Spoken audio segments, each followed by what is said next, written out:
성령의 임재 그 후라는 제목으로 함께 말씀 나누겠습니다.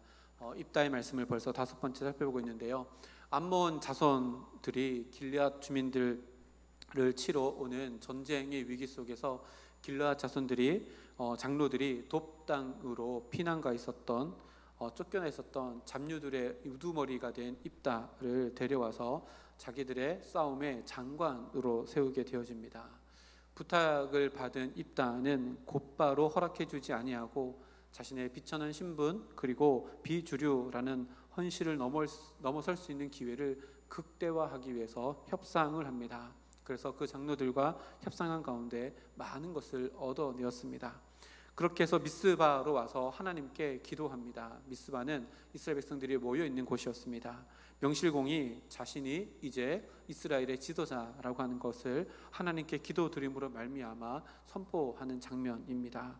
정말로 이제는 전쟁만 치르고 나면 입다는 비주류에서 주류뿐만 아니라 한 나라의 지도자가 되어지는 엄청난 기회를 얻게 되어집니다. 그런데도요, 입다는 곧바로 전쟁을 치르지 않고 아주 냉철하리만큼 서두르지 않습니다. 암몬 자손에게 사신을 보내서 평화협정을 맺자라고 하며 암몬 자손이 이 나라에 쳐들어온 것은 잘못된 것이다, 정당성도 없다라고 이렇게 이야기합니다. 그런데 우리가 지난주에 말씀 나눴던 것처럼 입다가 암몬 왕에게 전한 모든 이야기는 다 사실에 근거한 거였고, 또한 반박할 수 없을 만큼 받아들이고 그 길을 따라 옳은 길을 따라가야 될 진리의 문제였지만, 암몬 왕은 이 진리의 문제를 수용의 문제로 바꿔버리고 그것을 거부합니다. 이것이 지금 오늘 읽었던 말씀 전에 있는 상황입니다. 이때에 29절 말씀을 보면 이렇게 기록합니다. 여호와의 영이 입다에게 임하였다라고 29절에 이렇게 기록하고 있는데요. 사사기 말씀을 읽다 보면 이 구절을 7구절을 만나게 되어집니다. 여호와의 영이 누구에게 임하였다. 7구절이 사사기에 기록되어져 있는데요. 특별히 4명의 사사에게 아주 섬세하게 기록되어져 있습니다. 그 4명이 누구냐면요, 첫 번째 사사인 온니엘, 기드온, 입다, 그리고 마지막 사사인 삼손입니다. 하나님의 영이 임하였다라고 하는 구체적으로 언급되어져 있는 사사가 이 4사사인데요. 하나님의 영이 임재하였고 이것은 이제 이 사람은 사사로서의 역할을 감당하게 될 것이다 라고 하는 사사기적인 표현입니다. 그런데요, 이 4사람의 하나님의 영이 임하였다라고 하는 표현이요, 성경에는 똑같이 임하였다라고 이렇게 기록되어 있는데 원어를 살펴보면 조금씩 뉘앙스가 다릅니다. 온니엘, 첫 번째 나온 사사인 온니엘과 입다는 똑같은 의미이고요, 또 기드온이 다른 경우고 삼손이 다른 경우인데요, 온니엘과 입다의 경우에는 원어를 그대로 풀어서 설명해 보면 이렇습니다. 여호와 영이 임하였다라고 하는 것이 원어 의미예요. 여호와의 영이 그 위에 오셨다라고 하는 의미가 온니엘과 입다의 이야기에 이렇게 표현되어 있고요. 기드온의 경우에는 한글 성경에는 여호와 영이 임했다라고 되어 있지만 원어 성경에 보면 여호와의 영이 그를 옷 입혔다라고 이렇게 표현됩니다. 조금 뉘앙스가 다르지요. 기드온의 경우는요, 처음에 나올 때 하나님께서 큰 용사여 라고 했지만 큰 용사가 아닌 모습으로 있었습니다. 근데 여호와 영이 임해서 큰 용사로서의 옷을 입혀주셨다, 이런 의미가 포함되어 있고요. 삼손의 경우는요 더 특별합니다. 특이한데요, 여호와 영이 임했다라고 기록하고 있지만 원어의 의미에 보면 여호와의 영이 그를 흔들기 시작했다라고 이렇게 표현되어 있습니다. 왜 이렇게 표현되어 있냐면요, 삼손의 때에는 블레셋에게 압제를 당하고 있었는데요, 삼손이 마지막 사사이잖아요.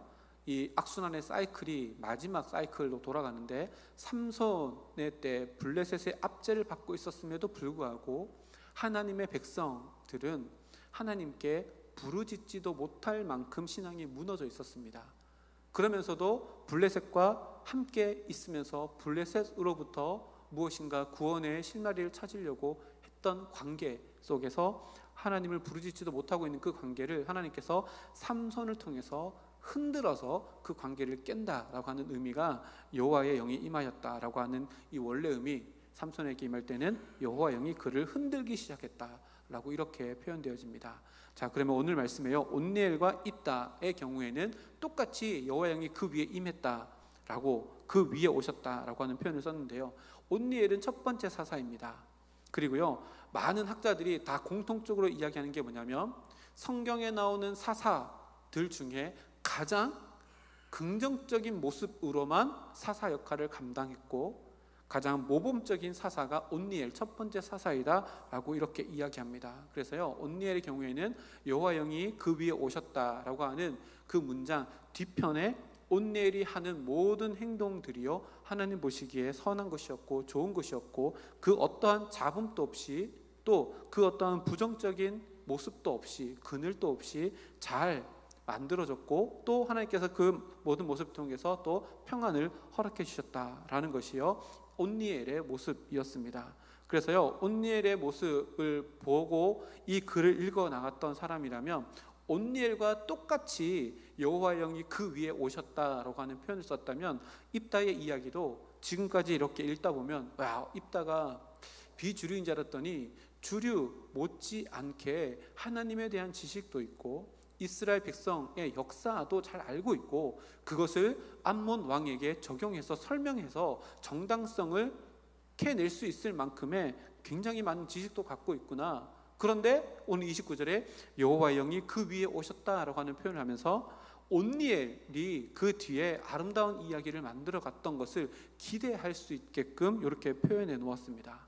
그런데요, 오늘 우리가 읽었듯이 입다에게 임한 여호와의 영, 성령이 그 위에 임하셔서 오셨는데 그 뒤에 일어나는 일들은요 너무나도 끔찍한 일이 일어납니다. 그래서 이 부분이요 너무 아이러니합니다. 무슨 일이 일어나냐면 그 밑에 31절 말씀이니까요, 내가 암몬 자손에게 평안이 돌아올 때에 나의 집 문에서 나를 맞으러 나오는 그 사람은 여호와의 것이 될 것입니다. 나는 그를 번제물로 하나님께 드릴 것입니다 라는 서원이 등장하는데요, 온니엘의 경우에는 아름답고 긍정적인 모습들로 쭉 이렇게 일어나가다가 이 입다의 경우에는 오히려 여호와 영이 임하고 나서 굳이 하지 않아도 될 끔찍한 서원을 하게 되는 모습이 딱 나옵니다. 왜 온니엘 입다는 이런 서원을 했을까요? 입다의 마음에는 어떤 게 있었을까요? 입다에게 여호와 영이 이미 임했다라고 하면요 입다도 알고 있었을 겁니다. 그리고 이 전쟁을 승리로 하나님께서 이끌어 가신다는 것도 알고는 있었을 겁니다. 그럼에도 불구하고 왜 서원을 했을까라고 하는 질문이 남습니다. 입다의 서원의 내용이 뭐예요? 인신제사입니다. 사람을 제물로 드리는 번제를 하나님께 드리겠다라고 하는데요, 이 인신제사 결국에는 누가 드려지죠? 무난동녀인 자기 하나밖에 없는 딸이 하나님께 제물로 드려서 실제로 제물로 드려지는 끔찍한 일이 일어나게 되어집니다. 근데 지금 재밌는 것이요, 이제 전쟁이 다 준비되어졌고 자기가 장군으로 지도자를 세워서 나가서 승리만 하면 되는 그 시점에 입다가 하나님께 서원을 합니다. 그러면서 입다의 마음의 동기, 마음의 중심에는 도대체 뭐가 있었길래 이런 서원을 하게 됐을까? 이것은요 결론을 먼저 말씀드리면 일종의 거래입니다. 일종의 거래입니다. 하나님께 자신이 가지고 있는 최고의 것을 드리고 또 하나님께서 나에게 최고의 것을 주시고자 하는 확신을 얻기 위한 거래입니다. 풀어서 설명하면요, 하나님과 흥정하는 겁니다. 하나님, 내가 이거 드릴게요. 그러니까요 확실한 승리를 저에게 주실 수 있는 그 확신을 저에게 주십시오 라고 이렇게 하나님과 거래하는 모습입니다. 보십시오. 입다에게 하나님의 영이 임하는 것은요 값 없이 주어준 하나님의 은혜였습니다. 값 없이 주어진 하나님의 은혜를 이 입다는 누리며 하나님을 신뢰하고 확신하면 되었을 터인데 그렇지 못하고요, 값 없이 준 것을 오히려 큰 것으로 값을 치르겠으니 확실한 확신을 나에게 주십시오 라고 이렇게 이야기합니다. 그때 당시에 인신제사는요 금오스 신을 섬기는 이방 족속들이 드렸던 신과의 거래, 협상하는 방법이었습니다. 이방 민족들은요 우상을 섬기면서 자기가 가지고 있는 좋은 것, 더 많은 것들을 드려야 된다고 해서 실제로 자기 자녀를 제물로 드리고 그 우상에게 더 많은 것들을 받아내려고 하는 방법으로 이 인신제사를 드렸습니다. 어떤 학자가요 기드온과 이렇게 엮어서 이 말씀을 이렇게 이해합니다. 불신앙적인 모습으로 승리한 기드온이 에봇이라는 우상을 만들어서 우상 숭배의 길을 열었다면, 입다는 기드온이 만든 그 우상의 길을 하나님 앞에서 보란 듯이 걸어가고 있다. 우리가 기드온의 이야기를 잘 알잖아요. 기드온도 다 하고 나서요, 권력을 사유화하려고 했습니다. 그래서 에봇을 만들어 갖고 자기 집에 두고요, 막 이렇게 해서 우상을 만들었잖아요. 근데 그 기드온이 우상을 만들었다면, 입다는 지금 하나님 앞에서 보란 듯이 우상의 길을 걸어가고 있다. 다시 말하면 하나님의 일을 하는데 세상의 방법으로 하나님과 거래를 맺는 우상의 길을 걸어가고 있다라고 이렇게 이야기합니다. 이 부분을요, 우리가 잘 이해해야 합니다. 아니 29절이 먼저 나오고 31절이 나왔잖아요. 이것이 뒤바뀌었으면 이해하기가 쉽습니다. 잘못된 서원을 하고 나서 하나님의 영이 임했다면 잘못된 서원을 취소하면 되잖아요. 근데 이 두 개가 바뀐 대로 돼 있어서요, 하나님의 영이 임하고 나서 잘못된 서원을 합니다. 아니 하나님의 영이 임했는데 어떻게 이런 일이 일어날 수 있지? 라고 우리가 질문을 던질 수 있는데요, 이것이요, 하나님께서 우리와 함께 일하시는 방법입니다. 온니엘과 입다가 싹 비교되어지고요, 첫 번째 사사였다가 점점 타락해서 사사까지 타락하고 있는 모습을 온니엘과 똑같은, 하나님께서 하나님의 영이 그에게 임하였다라고 하는 동일한 단어를 써서요, 사사도 지금 계속해서 타락하고 있다는 것을 보여주고 하나님의 방법이 무엇인지를 구체적으로 이야기하고 있는데요, 성령 하나님이 오순절 마가 다락방 그 사건을 통해서 지금 우리 안에 내주하고 계십니다. 신약 시대 때는요, 우리 안에 내주하시고요, 구약 시대 때는요, 필요에 따라서 하나님께서 성령을 그에게 부어주셔서 위에 계시든지 입혀주시든지 그를 흔드시는 방법으로 사사시대 때는 활동하셨습니다. 지금 동일한 그 성령 하나님께서요, 우리 마음 가운데도 이 동일한 방법으로 우리들에게 역사하시고 동일한 방법으로 우리를 통해서 하나님의 일을 만들어 가시기를 원하십니다. 그런데 온니엘은 긍정적인 모습으로 결론을 맺었는데 왜 입다는 긍정적인 모습이 아니라 이렇게 어리석고 잔인할 만큼 소원을 하게끔 하나님께서 내버려 두셨는가? 라고 하는 질문이 생깁니다. 왜 그랬을까요? 우리에게 하나님의 영광을 위해서 살 자유를 마음껏 누리는 것을 하나님께서 성령 하나님이 우리에게 보내주시면서도 막지 않으신다.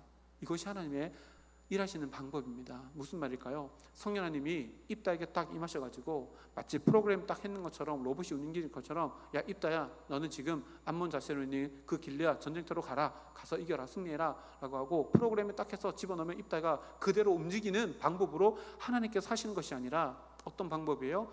입다가 하나님의 말씀이 하나님이 나와 함께 하신다는 것을 믿고 확신한 가운데 하나님 어떻게 하면 좋을까요? 이렇게 할까요? 저렇게 할까요? 교제함을 통해서 한 걸음 한 걸음 나아갈 수 있도록 뭐 하시는 거예요? 도와주시는 역할을 성령 하나님께서 하십니다.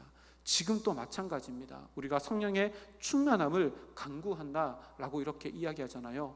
성령의 충만함이 뭐죠? 성령의 충만함이 뭡니까?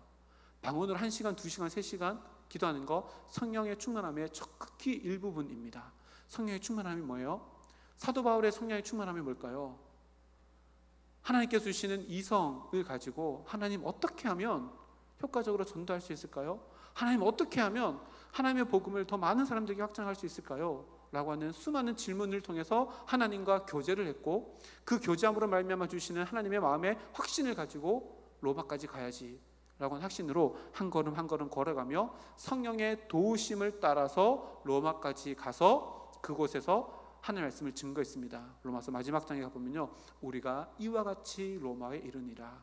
이 이와 같이에 뭐가 있어요? 성령의 도우심으로 우리가 이곳 가운데 임하였다 라는 겁니다. 다시 말하면요, 하나님이 우리 가운데 성령님을 보내주시면서 우리의 모든 감각들, 우리의 이성들을 지배하는 것이 아니라요, 그것을 선용할 수 있도록 우리 안에서 도와주시는 역할을 성령 하나님께서 하신다는 겁니다.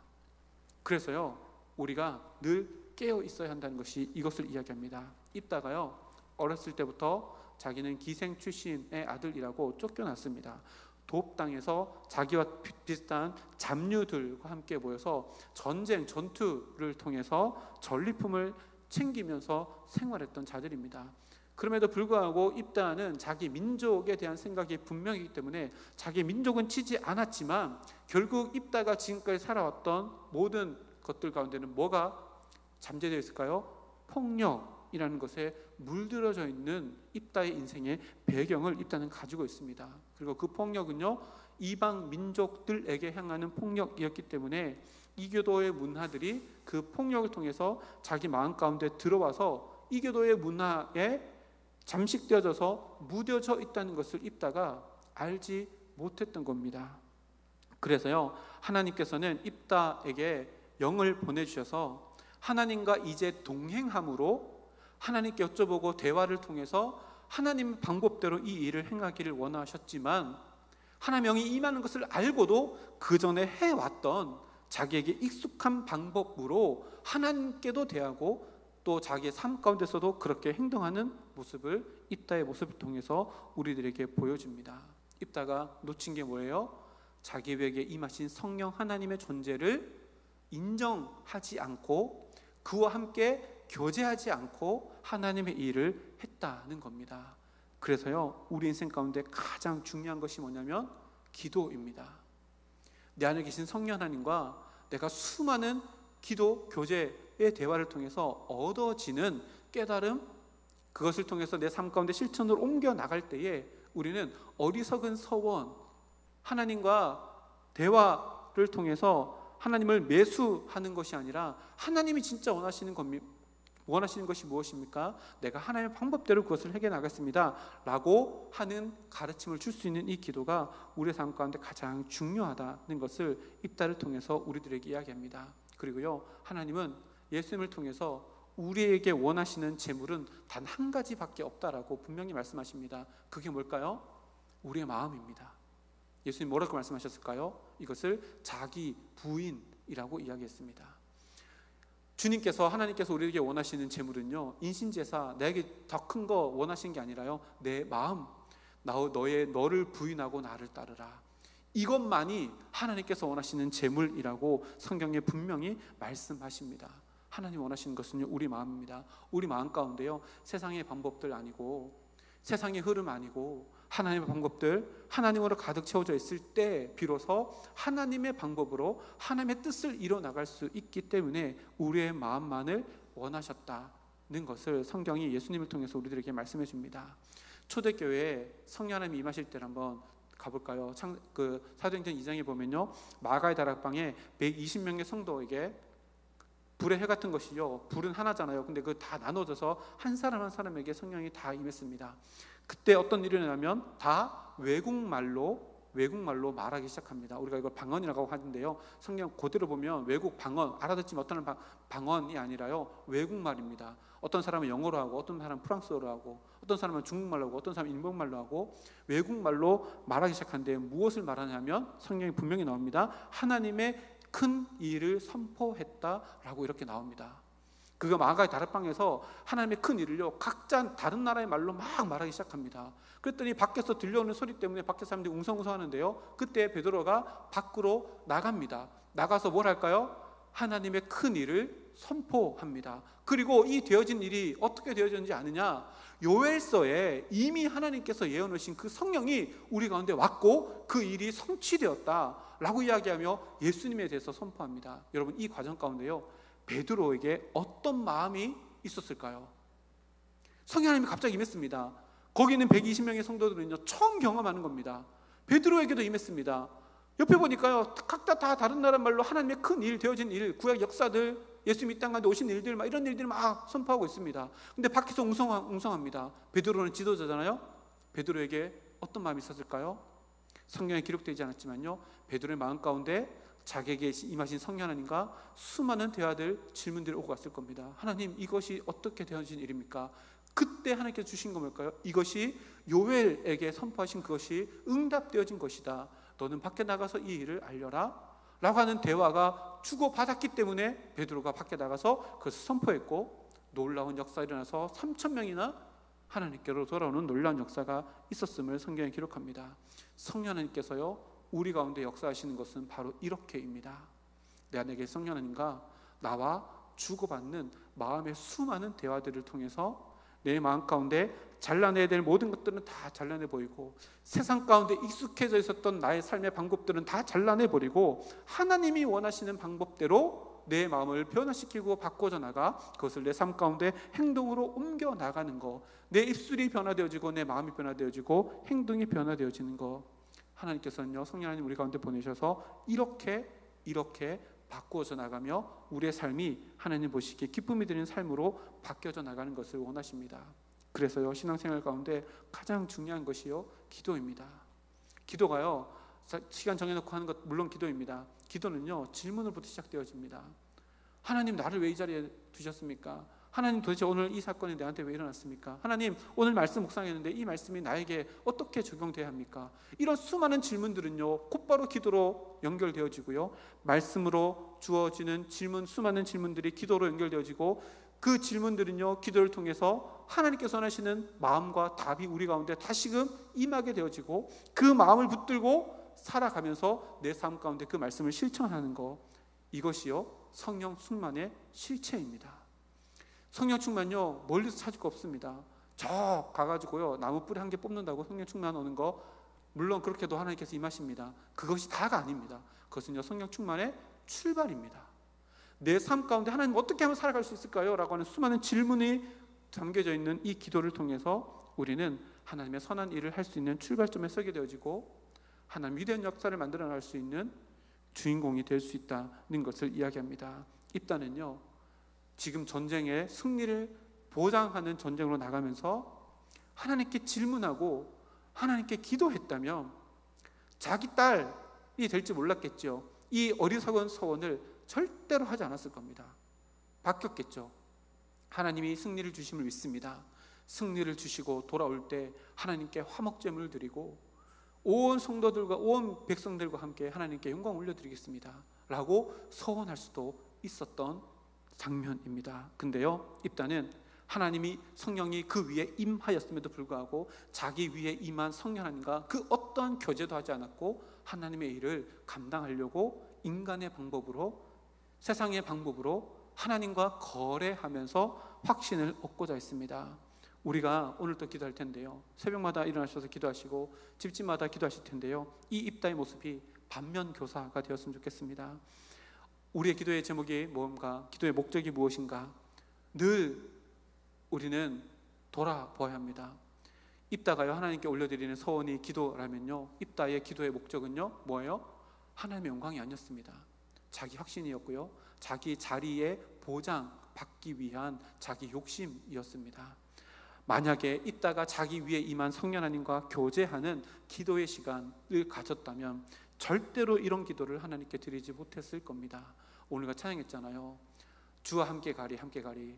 제가 부르면서 울컥했거든요. 1절하고 2절 찬양 어디까지 같이 가요? 겟세마네 동산까지 같이 간대요. 겟세마네 동산에 같이 간다는 게 무슨 말이에요? 예수님께서 겟세마네 동산에서 뭘 내려놓으신 거예요? 예수님이 육신으로 원하는 이 잔을 내게서 멀리 해주십시오 라고 하는 기도 제목을 내려놓으시는 장소가 겟세마네입니다. 겟세마네 갔다가 또 어디 가요? 십자가 자리까지 간대요. 십자가 자리까지 간다는 것은요, 무엇을 제물로 드려야지만 갈 수 있어요? 내 마음, 자기 부인이라고 하는 내 마음을 하나님께 제물로 드려야지만 갈 수 있습니다. 그럼 어떻게 드려요? 겟세마네 기도를 통해서 드릴 수 있습니다. 그리고 이것이요, 성령 충만의 실체입니다. 성령 충만이 끝이 아니라요, 성령 충만 이후에 우리가 성령 하나님과 교제함을 통해서 어떤 것을 선택하고 어떤 것을 결정하고 살아가느냐는요, 온니엘과 입다, 이 두 사사의 모습을 통해서 우리들에게 완전히 다른 인생이 되어질 것이다 우리에게 보여줍니다.